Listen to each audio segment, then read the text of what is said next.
탄핵 얘기가 국민의힘 여당 대표가 되겠다는 사람 입에서조차도 나오는 지경이 됐습니다. 사실 심리적 탄핵은 이미 시작됐다. 그렇게 우리가 생각을 했지만 이제는 더 이상 참을 수 없다. 이런 말들이 계속 나옵니다.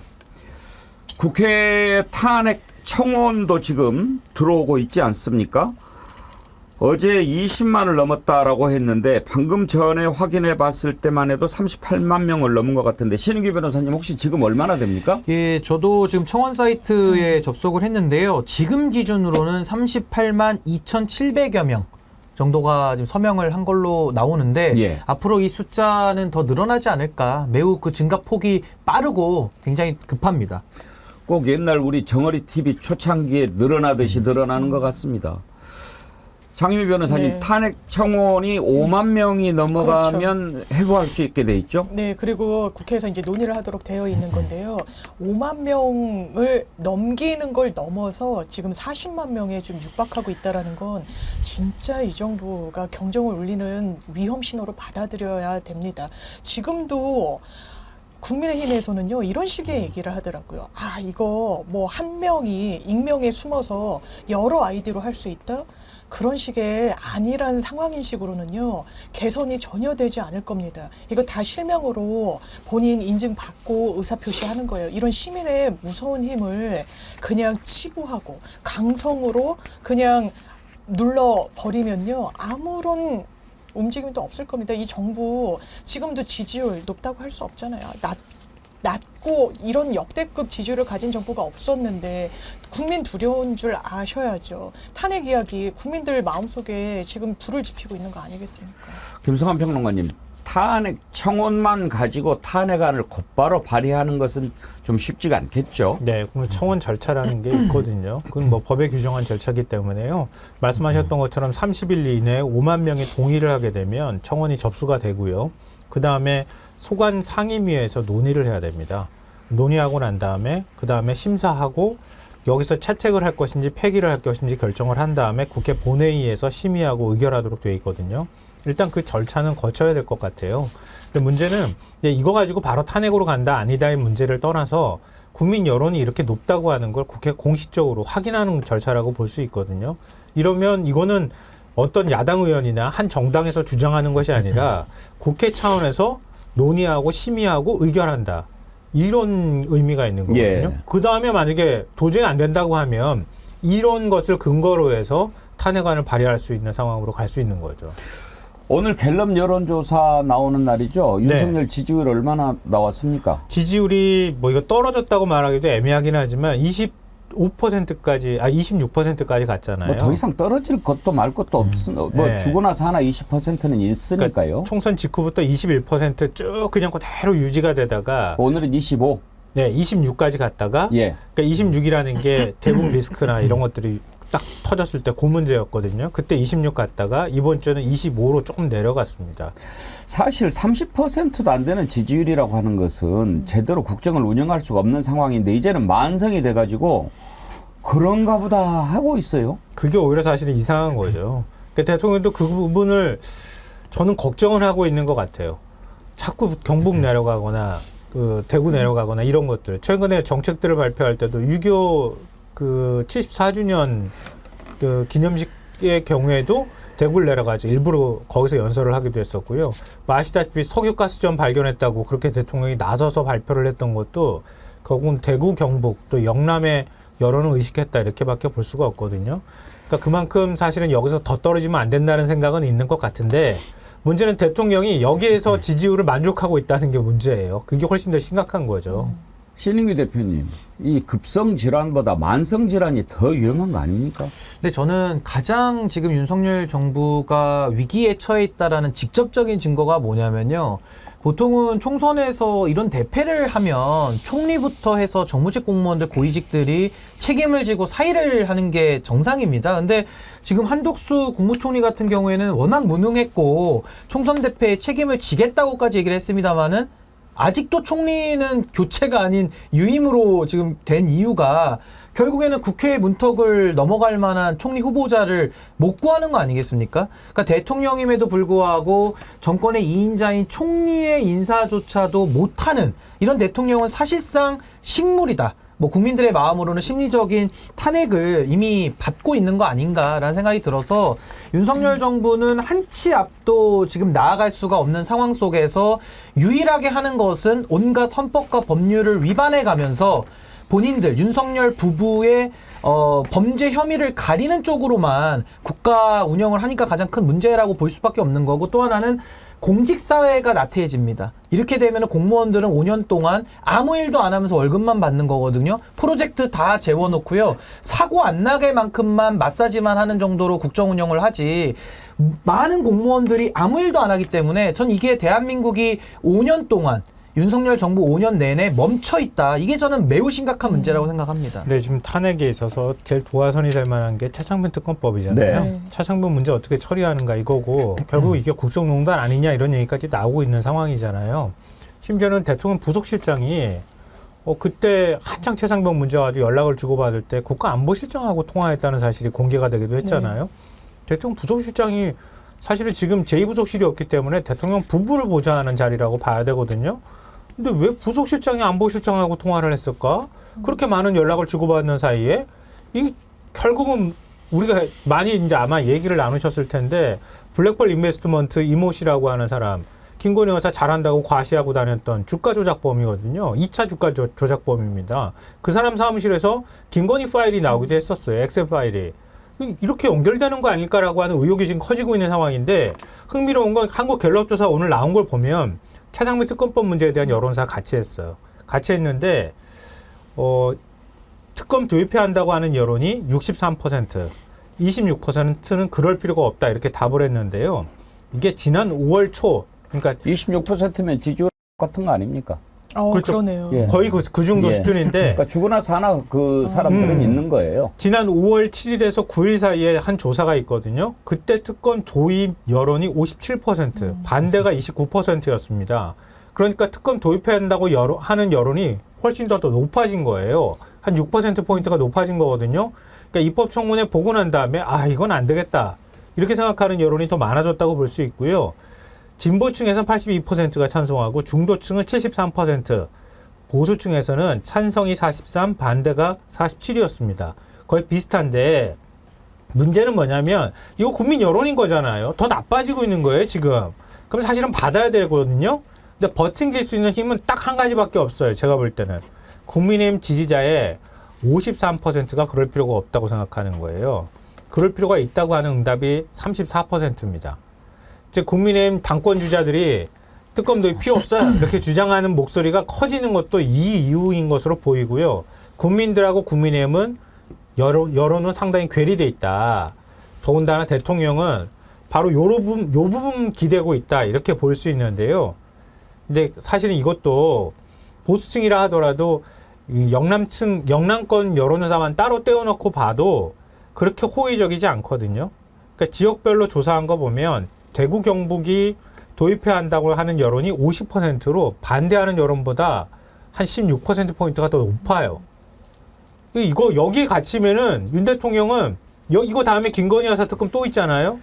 갇히면은 자칫하면은 제가 볼 때는 탄핵으로 가자는 소리 나올 가능성이 매우 높습니다. 근데 제가 지지율 관련해서 한 말씀만 보태고 싶은 게요. 윤석열 대통령 당선될 때 48.56%였거든요. 예. 근데 지금 이제 25.6%, 그러니까 24% 반토막 났습니다. 그러면 어떻게 이해해야 되냐면 과거에 탄핵 대선이라고 했던 홍준표 자유한국당 후보가 박근혜 탄핵 이후에 출마했을 때 얻은 게 24%거든요. 예. 그러니까 쉽게 말하면 24%는 기본값이죠. 디폴트 값이라고 하기 때문에 지금 윤석열 대통령은 빵점짜리로 지금 봐도 무방하다. 왜냐면 24%는 탄핵 이후에 나온 후보도 얻은 득표거든요. 그냥 숨만 쉬고 있어도 나오는 표예요. 그렇죠. 그러니까 지구가 무너져도 있는 예. 표라고 보는 게 맞고요. 그래서 저는 이 24%는 현재 윤석열 대통령은 빵점짜리 대통령인데, 문제는 뭐냐면요. 박근혜 대통령도 그 콘크리트 지지층이 떨어지면서 탄핵으로 갔는데 그때 지지율이 5%까지 떨어졌거든요.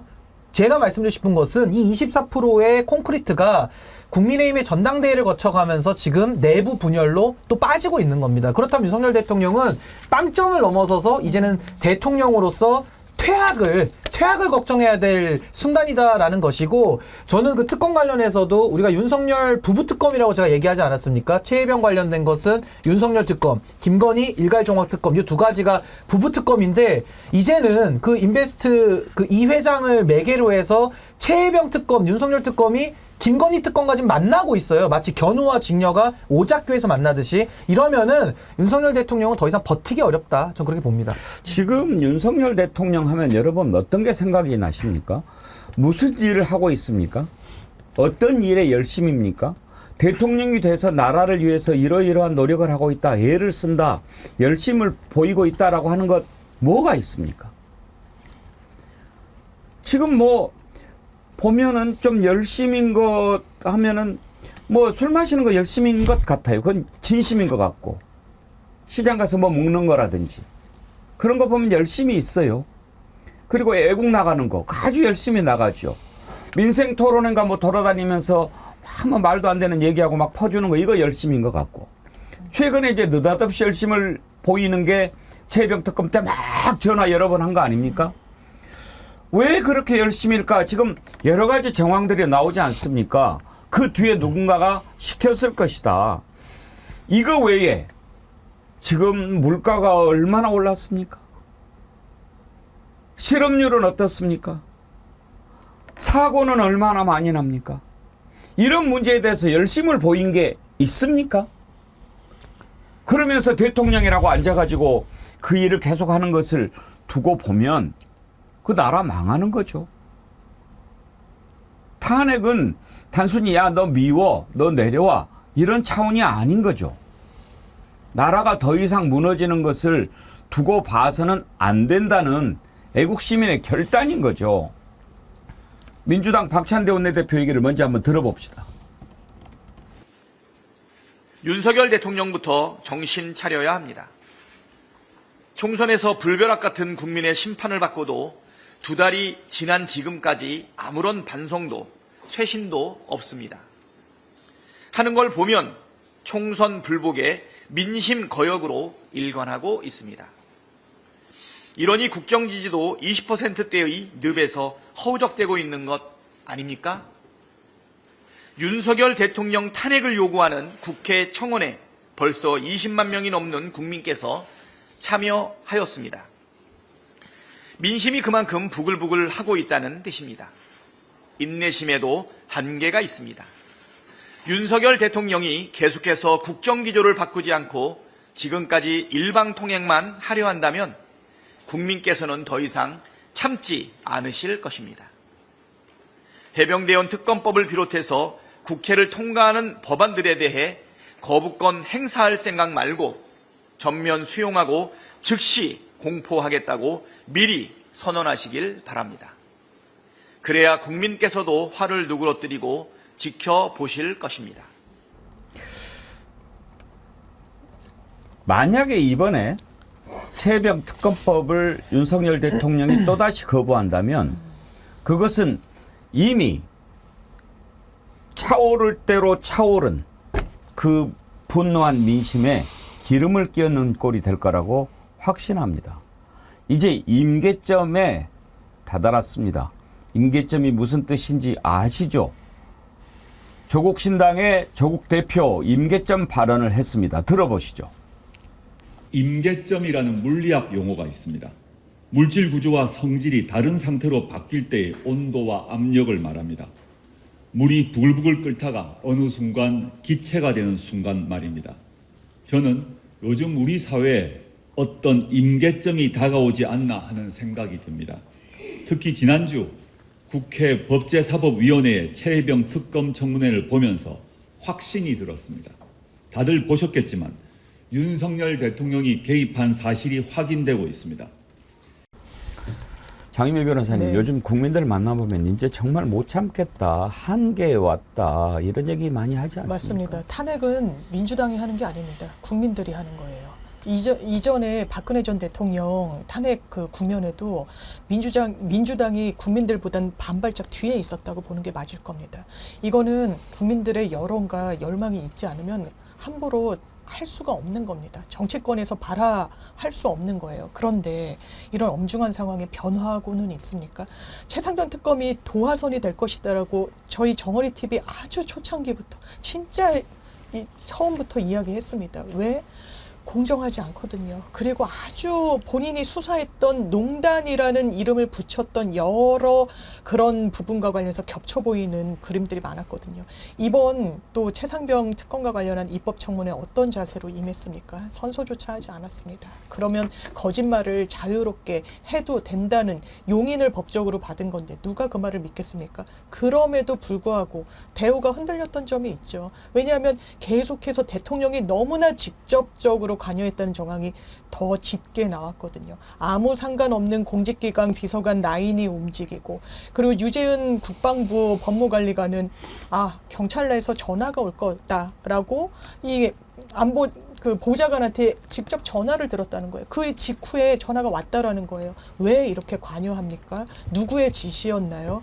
대통령이죠. 왜냐하면 그 전화를 넣었던 사람은 정확하게 13분 전에 대통령과 통화했다는 게 이번에 입법청문회에서 드러났으니까요.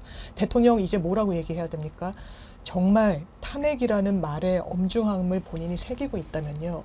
30만 명이 넘는 국민들이 실명을 다 인증받아 가면서 의견 개진을 했다는 이 무서움을 안다면요. 최상병 특검 받아야죠. 누굴 보호하기 위한 겁니까? 지금 흔적이 나오듯이 김건희 여사와 도이치모터스 일당들이 임성근 사단장과 연결고리가 있었다. 같이 골프를 친다라고 카톡에서 대화를 나눴다.